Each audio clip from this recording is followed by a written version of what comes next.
देवाचें उतर आयकता आनी तीच म्हजी आवय आनी म्हजी भावण.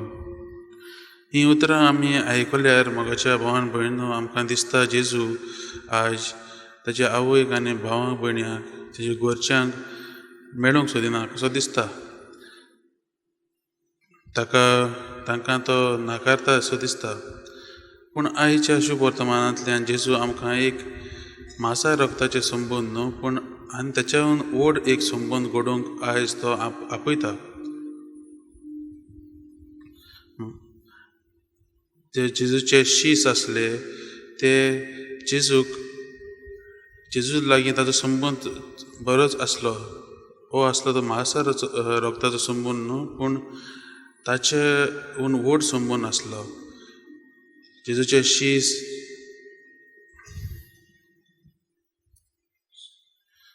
शीस ते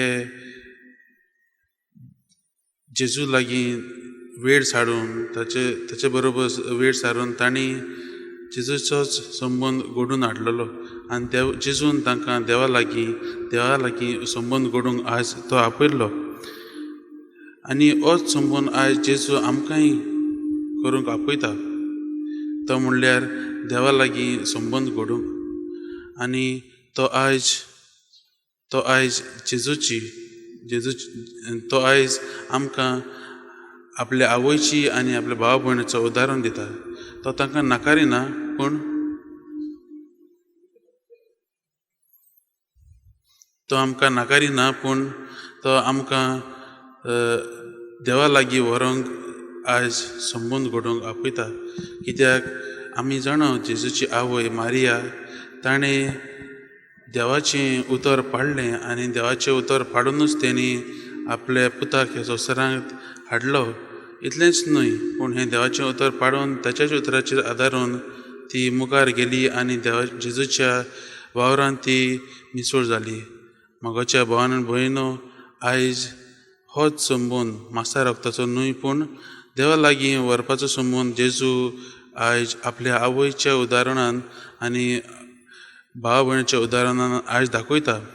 आमी आमच्या जिवितांत देवाचें उतर मानून घेवंक आनी आमच्या काळजांनी तें आपणावून आमी जेजूकूच चिटकून रावून तोच संबंद घडोवंक आयज आमी वावरूंक जाय.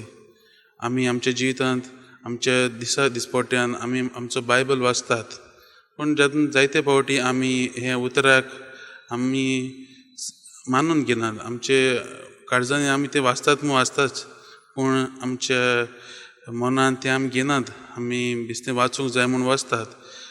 पूण आयज आमी देवा लागीं कृपा मागुया. हें देवाचें उतर आमी जें वाचता आसतना दिसपट्टे बायबल वाचता आसतना आमी देवा लागीं मागुया ताचे ही उतर आमच्या जिवितांत लावूंक आनी हेच उतराचेर आमी आमचें जिवीत चलोवंक आनी देवाच्या आनी जेजूच्या ह्या कार्यांत आमी मिसळ जावंक आमी हीच कृपा आयज देवा लागीं मागुया. तेन्नाच आमी जेजूची भाव भयणां कशीं जातलीं.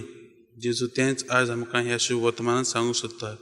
तर हेंच आयज आमी मिसाचे पिडेंत आमी आमचें आख्खें जिवीत समोर पिया आनी ताच्याच वाटांनी चलोवंक आमी वावरुया.